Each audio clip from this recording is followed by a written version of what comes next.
வணக்கம். இன்றைய செய்திகளின் தொகுப்பு.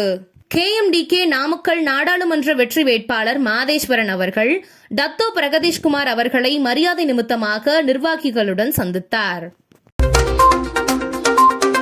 பொறியியல் படிப்புகளுக்கான ஆன்லைன் விண்ணப்ப பதிவும் தொடக்கம். ஜூன் 6 வரை மாணவர்கள் விண்ணப்பிக்கலாம் என்றும் ஜூலை 10ஆம் தேதியன்று தரவரிசை பட்டியல் வெளியிடப்படும் என்றும் அறிவிப்பு. நீலகிரி, கோவை, ஈரோடு, திருப்பூர், சேலம், தருமபுரி, கிருஷ்ணகிரி ஆகிய 7 மேற்கு மாவட்டங்களில் ஓரிரு இடங்களில் நாளை கனமழைக்கு வாய்ப்புள்ளதாக வானிலை ஆய்வு மையம் தகவல். +2 தேர்வில் மாணவிகள் 96.4% பேரும் மாணவர்கள் 92.37% பேரும் தேர்ச்சி பெற்றுள்ளனர். மும்பையில் நீட் தேர்வில் ஆள்மாறாட்டம் செய்த ராஜஸ்தானை சேர்ந்த 20 வயது மாணவர் மீது வழக்கு பதிவு.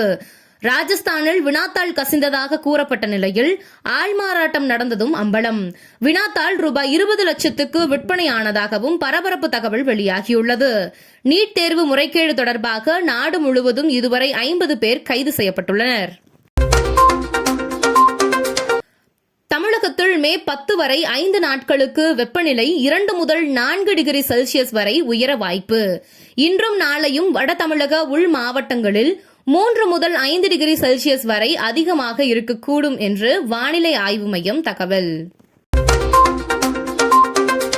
சென்னையில் பூங்கா ஒன்றில் விளையாடிக் கொண்டிருந்த 5 வயது சிறுமியை 2 ராட்வைலர் நாய்கள் கடித்து குதறிய சம்பவத்தில் நாயின் உரிமையாளர், அவரது மனைவி மற்றும் மகன் கைது. பஞ்சாப் கிங்ஸ் அணிக்கு எதிரான போட்டியில் சென்னை சூப்பர் கிங்ஸ் அணி 28 ரன்கள் வித்தியாசத்தில் வெற்றி.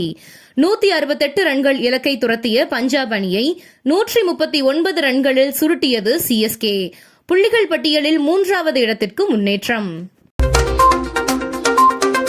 T20 உலகக்கோப்பை கிரிக்கெட் போட்டியில் தாக்குதல் நடத்தப்போவதாக பாகிஸ்தானிலிருந்து இணையம் மூலமாக IS இயக்கம் மிரட்டல். எத்தகைய சவாலையும் சந்திக்கும் விதமாக உச்சகட்ட பாதுகாப்பு நடவடிக்கை எடுக்கப்படும் என்று டெஸ்ட் இண்டீஸ் கிரிக்கெட் வாரியம் அறிவிப்பு. இத்துடன் செய்திகள் நிறைவடைகிறது. மேலும் இதுபோன்ற செய்திகளுக்கு KMDK லைவ் சேனலை லைக் பண்ணுங்க, ஷேர் பண்ணுங்க, சப்ஸ்கிரைப் பண்ணுங்க.